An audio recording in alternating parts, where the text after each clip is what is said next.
Está começando mais um Direto da Redação pela TV Câmara Osasco. Muito obrigada a você que nos faz companhia nessa tarde. E para conversar com a gente hoje, para trazer esclarecimentos e dizer um pouco de como anda a vida legislativa, nós trouxemos hoje o nosso convidado, o doutor Renato Bonin. Seja muito bem-vindo, vereador. Obrigado, meu boa tarde a todos que nos assistem. Com prazer, satisfação que eu estou aqui para prestar alguns esclarecimentos e falar um pouquinho da nossa vida no Legislativo até o momento. Vereador, para começar a nossa conversa, eu gostaria que nós iniciássemos falando sobre uma visita que o senhor recebeu aqui no seu gabinete, uma visita do Ministério Público, que veio fazer algumas análises, veio checar algumas denúncias que aconteceram, uma denúncia, né, no caso, que aconteceu. Eu gostaria que o senhor esclarecesse para a população qual foi o teor e como está sendo encaminhado o assunto. Isso aconteceu no último dia 26, segunda-feira. Fui vítima de uma denúncia que estava com um esquema montado para facilitar, antecipar consultas, exames e até cirurgias na rede pública de saúde aqui do município. Eu creio que o Ministério Público ele cumpre a sua função a partir do momento que existe uma denúncia, né? Ele veio com mandato de busca e apreensão de documentos do gabinete, estão no papel pleno deles. Esses fatos estão sendo apurados, a minha equipe jurídica teve acesso ontem especificamente aos autos do processo e vamos elaborar uma defesa dentro da maior transparência, né? Eu quero que tudo seja devidamente apurado, sem dúvida. E de antemão esclarecer à população, aqueles que nos assistem, que eu não faço parte realmente de nenhum esquema ou não comando nenhuma quadrilha, né, para fazer esse tipo de serviço. Tá? Não é da minha índole, não tenho necessidade desse tipo de ação que foi aí colocada. E eu acho que a gente tem que aguardar realmente o encaminhamento dessa situação e vamos estar sempre disponível quando vocês precisarem, a imprensa em geral, para estar prestando esclarecimentos do andamento desse processo. É importante dizer que o Ministério Público está cumprindo o seu trabalho. Sempre que uma denúncia é feita com fundamento, sem fundamento, com prova ou sem, é função do Ministério Público checar o que está acontecendo e trazer a verdade à tona. Eu acho que é isso que está acontecendo. E a tranquilidade do senhor quer dizer aí que está tudo bem e que... Eu entendo perfeitamente, é isso que eu te falei, sabe? Isso não me abala de forma alguma, né? Eu estou exercendo minhas funções profissionalmente falando, a nível de consultório, de policlínica, frequentando a Câmara naturalmente, e estou de cabeça erguida nesse sentido, né? E que nem você falou, o Ministério cumpre a função dele, eu acho que está absolutamente correto. É muito importante o senhor vir a público com essa tranquilidade, porque isso traz também para os eleitores e para os moradores de Osasco informação completa e vinda do senhor, com certeza, fidedigna. Vereador, nós estivemos aqui conversando há uns 2 meses atrás, num Direto da Redação, e um dos assuntos que foi abordado foi a ampliação da creche Santos Dumont. Eu gostaria que o senhor dissesse como que está esse processo, se o senhor já conseguiu conversar com o Executivo, como que está a evolução da reforma lá na creche e ampliação na creche Santos Dumont. Bom, fazia parte já do plano de governo do nosso atual prefeito, a ampliação das creches do município, reforma de algumas das creches que estavam numa situação de sucateamento, e nós indicamos a creche EMEI Santos Dumont, né, Alberto Santos Dumont, para que fosse incluída nesse pacote, né, de reformas. Isso nós conseguimos, isso já está devidamente definido, e o momento, assim, aguarda-se, né, uma liberação de verba a nível federal para que esse projeto, não só dessa creche, como de outras, tá, possam entrar em execução. Tá? Eu creio que talvez aí para o segundo semestre a gente já consiga ter alguma coisa de concreto nesse sentido.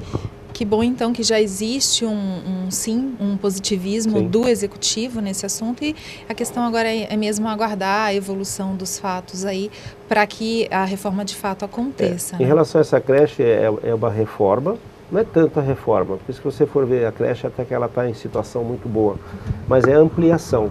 Existe uma área nos fundos dessa creche, é uma quadra lá que hoje está desativada, e que se for feita essa ampliação, a gente consegue em torno de mais 100 a 150 vagas nessa creche. Tá? Então estaria beneficiando aí mais 100, 150 famílias nesse sentido. O senhor, como médico, tem um olhar muito especial sobre as questões de saúde, e eu gostaria que o senhor desse o seu ponto de vista sobre os novos 20 leitos que foram instalados no Amador Aguiar para atender de forma melhor a população osasquense. E à época existia a expectativa de que esses novos leitos desafogassem e trouxessem calmaria para o Amador Aguiar. Como é que está a operacionalização desses novos leitos? Fernanda, sem dúvida, é uma conquista assim, muito valiosa, né, para o nosso município, essa nova UTI da maternidade Amador Aguiar. São 20 novos leitos, assim, equipados com material de tecnologia de ponta, tá?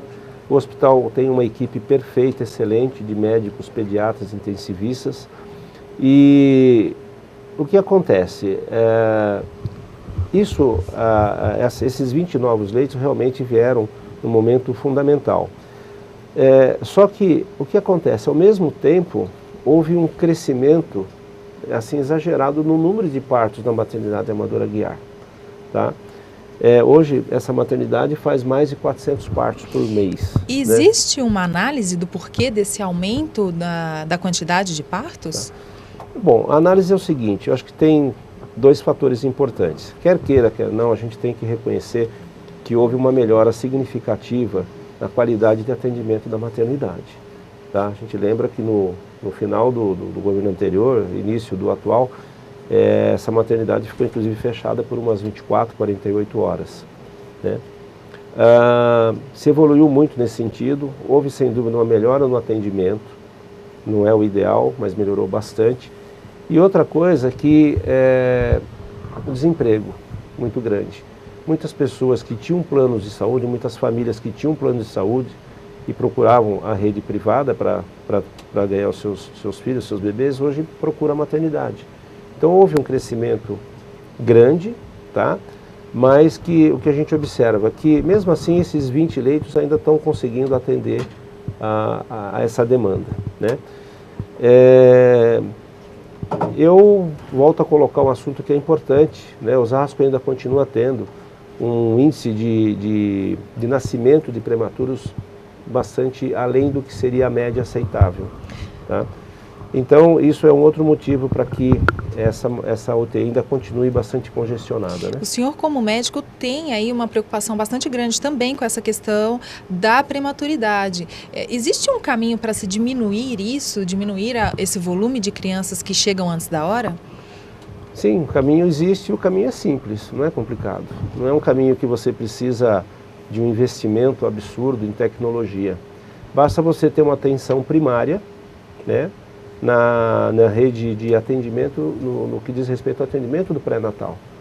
Um bom pré-natal, feito desde o início da gestação até o seu final, um bom acompanhamento, é básico, é fundamental para que a gente consiga diminuir esse alto índice de natalidade, de nascimentos de prematuros no nosso município. Eu creio que, devagarzinho, num curto espaço de tempo, consiga-se realmente ter um grau, um padrão de atendimento pré-natal no município de Osasco muito melhor do que a gente tem atualmente. E esse é o caminho realmente, a parte preventiva para você diminuir esse alto índice de nascimento de prematuros. Na verdade, o trabalho preventivo é muito positivo, né? E muito mais barato do que o trabalho corretivo.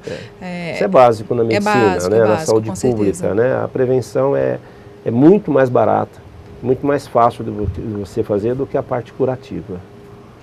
Muito obrigada por enquanto. Nós vamos fazer um breve intervalo, a gente volta já já com mais conversa com o vereador. Não saia daí, é rapidinho.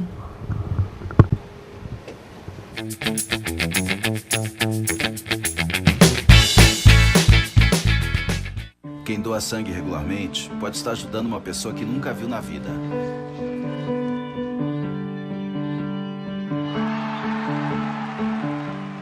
Ou alguém que acabou de começar a viver. Pode estar ajudando quem já passou por muita história. Ou alguém que ainda tem muitas histórias para contar. Pode estar ajudando quem está torcendo para realizar um sonho.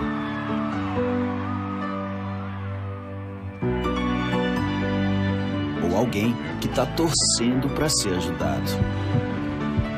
Quem doa sangue regularmente pode até não saber quem está ajudando, mas sabe que está ajudando muita gente.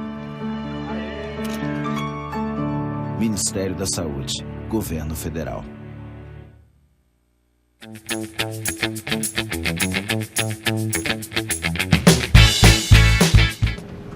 Voltamos falando ao vivo com o Direto da Redação. Nessa mesma tarde, você irá acompanhar a sessão ordinária que será transmitida pela TV Câmara ao vivo. Hoje, conversando com a gente, nós estamos com o doutor Renato Bonin. Doutor, continuando a nossa conversa, o nosso bate-papo, eu gostaria que o senhor falasse um pouquinho sobre a vacina tríplice bacteriana. É um projeto de lei do senhor que já foi aprovado em primeira discussão na Câmara dos Vereadores e muito provavelmente hoje será discutida novamente, é isso? Sim. Bom, primeiro, o que é a vacina tríplice bacteriana? É uma vacina que tem 3 componentes, um voltado para prevenção de difteria, o outro tétano e o terceiro, que é o mais importante, contra a coqueluche. Esse é o foco do nosso projeto. Difteria é uma doença que a gente quase não vê hoje em dia, muito raro, graças a Deus. Tétano também, o tétano neonatal hoje em dia praticamente extinto, pelo menos nos grandes centros. E o foco principal é coqueluche, que continua sendo uma doença de alta incidência, principalmente nos primeiros meses de vida. A vacina já está disponível na rede pública, já existe uma determinação do Ministério da Saúde que toda gestante, a partir da 20ª semana de gestação até o puerpério, né, os primeiros 45 dias pós-nascimento, tem direito a tomar essa vacina. Tem direito, mas não tem obrigação. Então o que a gente luta é por essa vacina se torne obrigatória, tá? Para a mãe, para a gestante, e ampliar isso para os familiares, principalmente o pai e os irmãos, quando esses existem. Que a gente sabe que os grandes transmissores da coqueluche para o bebê, para a criança, para o recém-nascido, para a criança nos primeiros meses de vida, exatamente a mãe, o pai e os irmãos, os cuidadores de uma maneira geral. E também ampliar essa vacina e torná-la obrigatória para aquelas pessoas, para os profissionais médicos, pessoal de enfermagem, os técnicos de uma maneira geral, que trabalham nas unidades de atendimento neonatal, quer seja uma UTI, quer seja um berçário normal, né? Então esse é o foco do nosso projeto, quer dizer, a ampliação e principalmente a obrigatoriedade. Então, no pré-natal que se faça essa vacina, se não tomou a vacina no pré-natal, quando essa mãe chegar na maternidade, for internada para estar ganhando bebê, caso ela não tenha tomado essa vacina no pré-natal, na admissão na maternidade ela toma essa vacina, tá? O pai da criança a mesma coisa e os irmãos, caso existam, a mesma coisa. E o pessoal da área da saúde, que trabalham nessas unidades de atendimento de recém-nascidos, quando forem admitidos no serviço, obrigatoriamente tomar essa vacina, tá? E aqueles que já estão lá trabalhando há algum tempo que não tenham tomado, tomarem essa vacina. A vacina está disponível na rede pública. A vacina tem em qualquer posto de saúde, em qualquer unidade de saúde. A gente só quer que ela se torne obrigatória e que seja ampliado o número de pessoas que venham ter acesso a essa vacina. Porque coqueluche mata, tá? Principalmente nos primeiros anos no primeiro ano de vida. E é uma doença muito grave com alto índice de óbito. E é uma forma de ir cercando aí a doença para que ela diminua o percentual de atuação dela, né? O objetivo.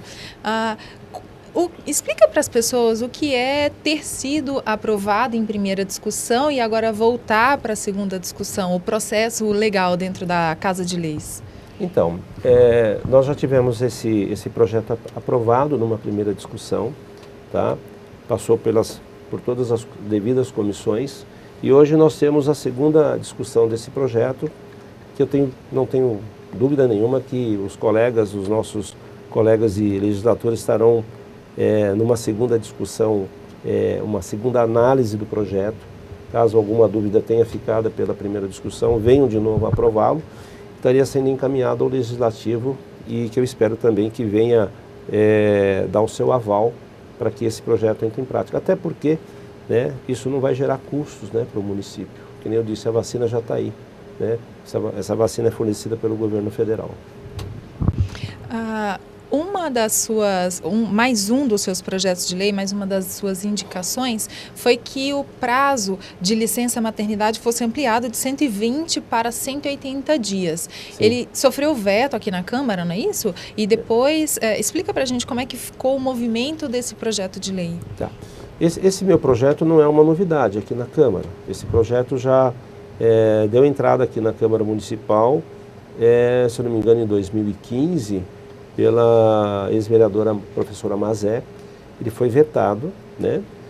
Cumpre ressaltar, isso é importante.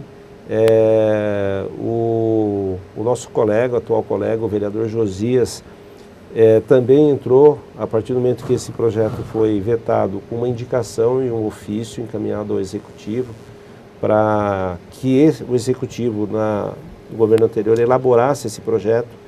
Isso também não deu nenhum resultado. Então esse projeto foi vetado, foi mantido o veto no início desse ano, dessa legislatura, e eu fui um pouco teimoso nesse aspecto, porque eu acho isso fundamental, importante, você prolongar o aleitamento materno, né, que é uma forma fundamental de prevenção. As proteções, exato, né, da criança. Então, proteção, prevenção de doenças alérgicas, o vínculo afetivo da mãe com a criança, né, mais estreito, né. Então nós, de novo, apresentamos esse projeto.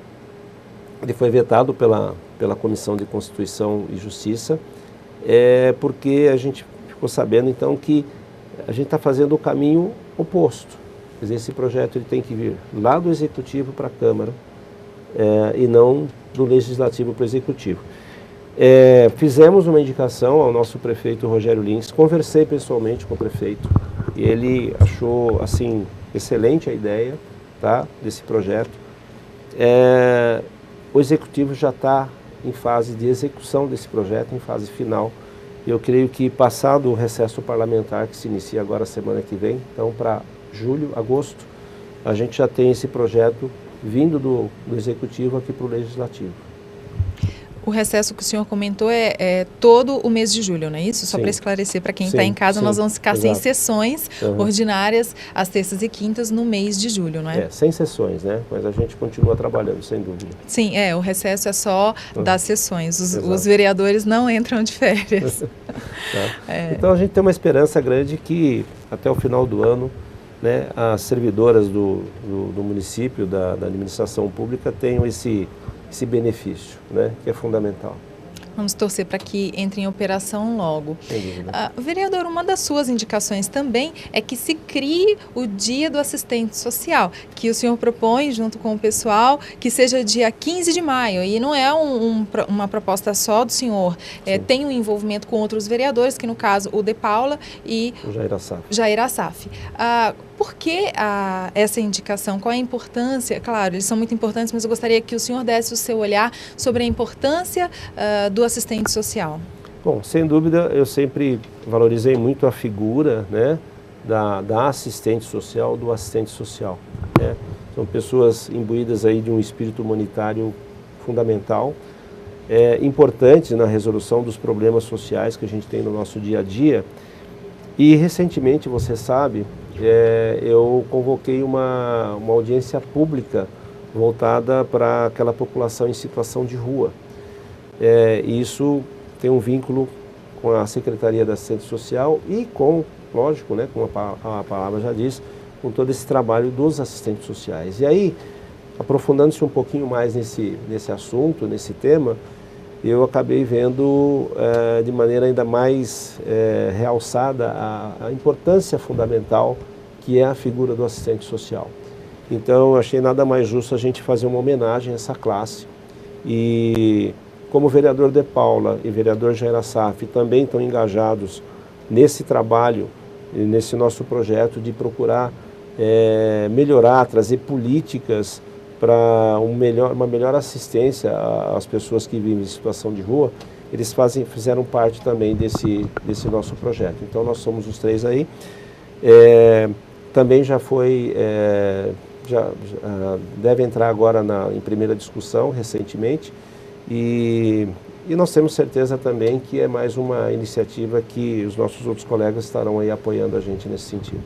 É muito bonito o trabalho da assistência social e é importante que eles de fato sejam reconhecidos, né? Esse trabalho de carinhar e de cuidar das pessoas, pelas mãos, né? Pegar pelas mãos, exatamente. É um trabalho muito delicado que mexe com o individual, com o particular de cada pessoa e eles são de fato essenciais para a nossa sociedade. Só mais um minutinho, a gente vai fazer mais um breve intervalo, não saia daí, a gente volta já já.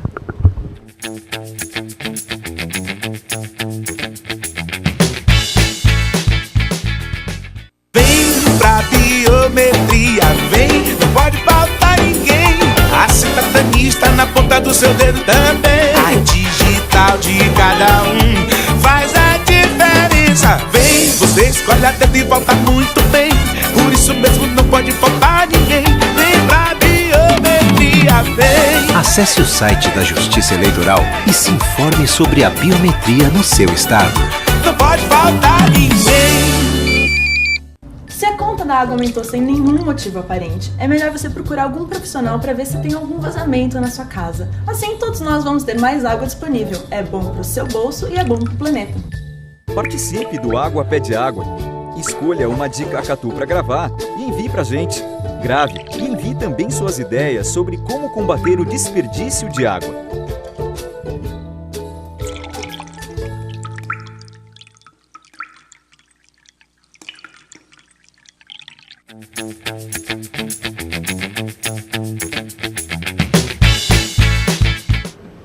Estamos de volta com o Direto da Redação. Eu disse que ia ser rapidinho. Hoje estamos conversando com o vereador, doutor Renato Bonin. Vereador, o senhor é médico e como médico tem um olhar e uma percepção muito séria sobre a importância da doação de sangue. O mês de junho é um mês em que se ligam os holofotes para esse assunto, para a questão da doação de sangue, e eu gostaria que o senhor, como médico, esclarecesse para as pessoas e convidasse as pessoas para fazer parte do projeto Doação de Sangue. Bom, sem dúvida, né, fundamental esse ato humanitário de se doar sangue. Se elegeu o mês de junho, né, como sendo o mês voltado para se valorizar cada vez mais esse ato de se doar sangue. Normalmente nos meses de férias, então julho, os meses mais críticos ainda final de ano, novembro em diante, que as pessoas viajam muito, o índice de pessoas que procuram os bancos de sangue para doar sangue cai muito. Então são momentos críticos aí, né, nessa área, a falta de sangue nos bancos de sangue. Então eu quero assim, ressaltar a importância disso, quero aproveitar o momento, tá, para parabenizar o nosso colega de plenário, o vereador Ricardo Silva, que recentemente, inclusive, conseguiu levar ao Hemocentro aqui de Osasco 200 pessoas para fazer doação de sangue. Nós também estamos nos mobilizando nesse sentido, num trabalho em conjunto com o Dr. Cláudio Siqueira, que é hematologista lá da Policlínica, e também da Maternidade Amadora Aguiar. A nossa ideia é que nem eu falei, hoje nós temos mais de 400 partos na Maternidade Amadora Aguiar. Então nós temos pelo menos, essas mães que ganham bebê recebem visitas, que seja uma visita, né, por parto. Nós temos 400 pessoas ali fazendo visita. De convocar essas pessoas que vão fazer as visitas para doarem sangue. Então nós queremos colocar um posto de doação de sangue, de coleta de sangue dentro da Maternidade Amadora Aguiar. Nós temos há poucos, uma curta distância, no Hospital Regional Hemocentro, então a gente coletaria esse sangue ali no Amadora Aguiar estaria levando para o Hemocentro fazer todo o trabalho de análise do sangue, de sorologia de sangue, qual aquele sangue que vai servir para ser utilizado e aquele que não vai servir. Eu queria ressaltar, a gente já falou isso inclusive em plenário, e nós temos uma situação um pouco complicada hoje no Hemocentro, que é a falta de pessoal, de fator humano ali para trabalhar. Então muitas pessoas hoje vão no Hemocentro para doar sangue e pela grande espera, pela demora, às vezes acabam se evadindo e acabam não fazendo a doação do sangue. Então nós já também conversamos, né, com o diretor do Hemocentro, que é o Dr. Cássio, para que interceda no sentido de melhorar, aumentar, né? Aumentar a equipe, né? o quadro de pessoas que possam, de enfermeiras e técnicos de enfermagem, para que não ocorra essa perda. Tá? Então, assim, convocar de qualquer forma que as pessoas, aquelas pessoas que têm esse espírito humano, que procurem o Hemocentro no Hospital Regional para que façam a sua doação. A ideia de colocar a coleta de sangue na maternidade é muito boa, porque as pessoas estão num momento feliz, né? Uhum. Então talvez seja até um modo de agradecer por uma vida que está chegando, doa sangue para alguém que está precisando de vida, né? É um ciclo, um momento de ciclo positivo, diferente de ir no hospital que tem alguém doente e pedir para que a família doe sangue, né? É um sangue que vem até com uma carga nova de amor, exatamente, com uma vida nova inclusa aí no pacote. Os vereadores têm uma verba que podem destinar dentro da cidade. O senhor tem essa verba também, como vereador, é uma verba anual. Como que o senhor decidiu trabalhar esse valor? E, por favor, confirme o valor para a gente. Tá, esse valor é R$165 mil, que cada vereador tem disponível para destinar. Eu acabei escolhendo, assim, de se destinar esse valor para aquisição de 2 veículos com capacidade para 6 pessoas, 6 passageiros, além do motorista. E a finalidade desses 2 veículos que estariam sendo doados para a Secretaria de Saúde seria exatamente para transporte de pessoas, como por exemplo pacientes que são submetidos à diálise.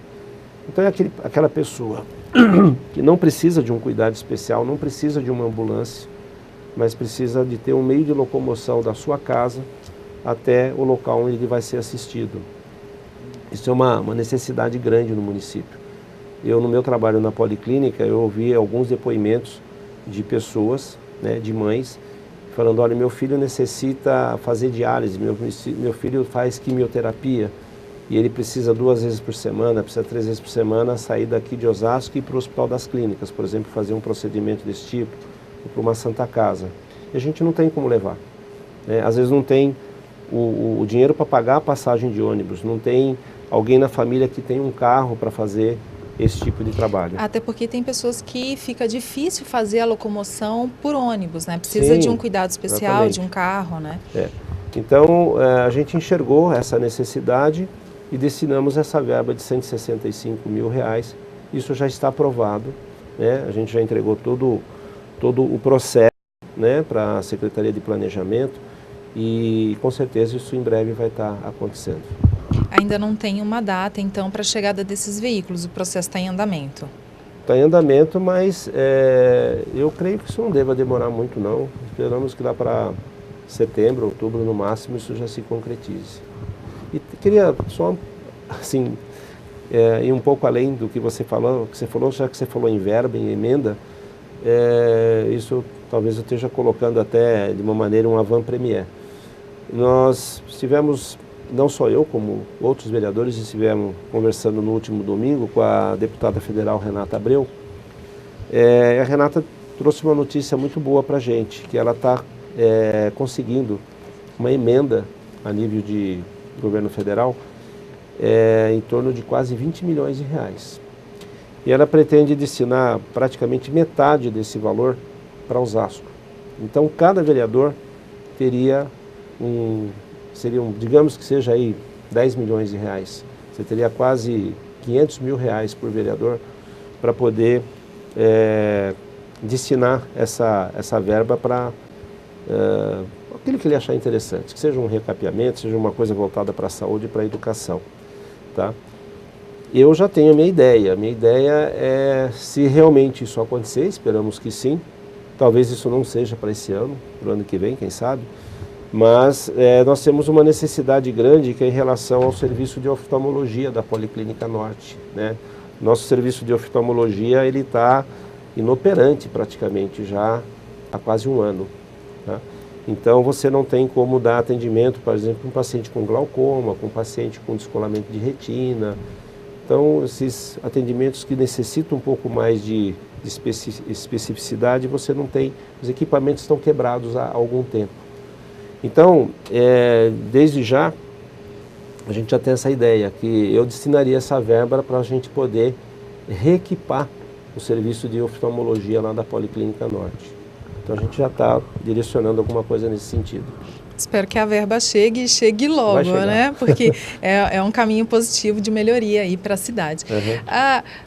O Legislativo tem tido uma característica desde o começo do ano, desde que os senhores forem empossados, de união, de se juntar e de não trabalhar de maneira individual, de dentro do possível trabalhar juntos, em pequenos grupos, em grupos maiores. E uma das mostras dessa integração de vocês é exatamente uma moção de aplausos que o senhor fez ao vereador Rogério Santos em função de uma audiência pública que ele conduziu em relação aos autistas. Eu gostaria que o senhor dissesse um pouquinho sobre essa integração dos vereadores e sobre esse momento aí junto com o vereador Rogério Santos.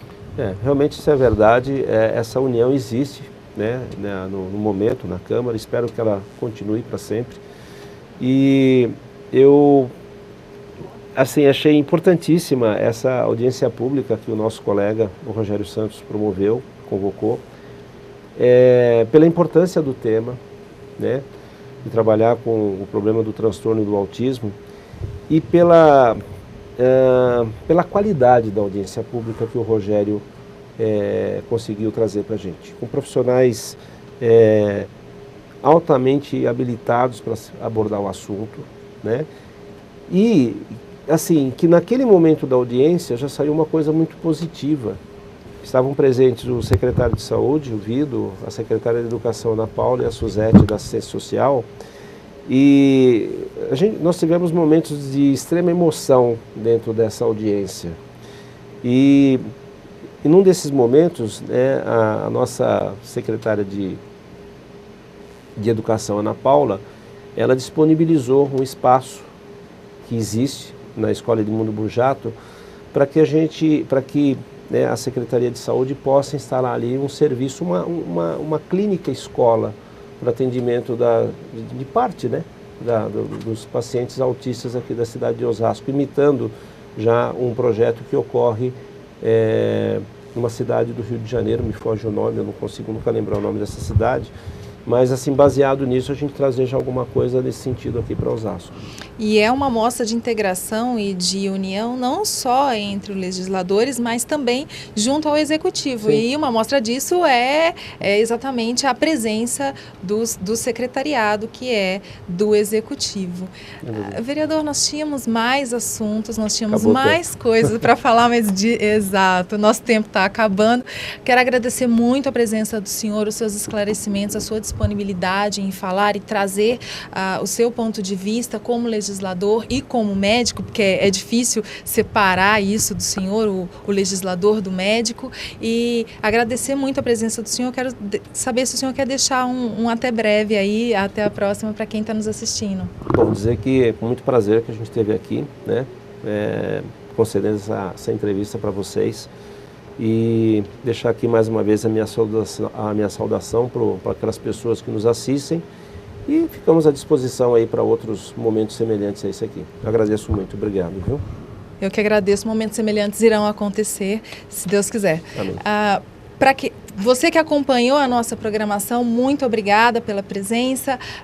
Eu gostaria de te convidar a fazer parte dos nossos canais de comunicação, não só a TV, para você que perdeu por acaso algum dos nossos programas, que quer acompanhar a parte de jornalismo e não dá para ficar sempre assistindo a TV, acesse a nossa fanpage e nos encontre por lá também, é TV Câmara Osasco, e se você também quiser nos achar pelo YouTube, também TV Câmara Osasco. Se inscreve lá, curte a gente, acompanha as nossas comunicações. Muito obrigada, vereador. Obrigado mais uma vez. Até a próxima, a gente se encontra por aí. Obrigado. Obrigada. Valeu.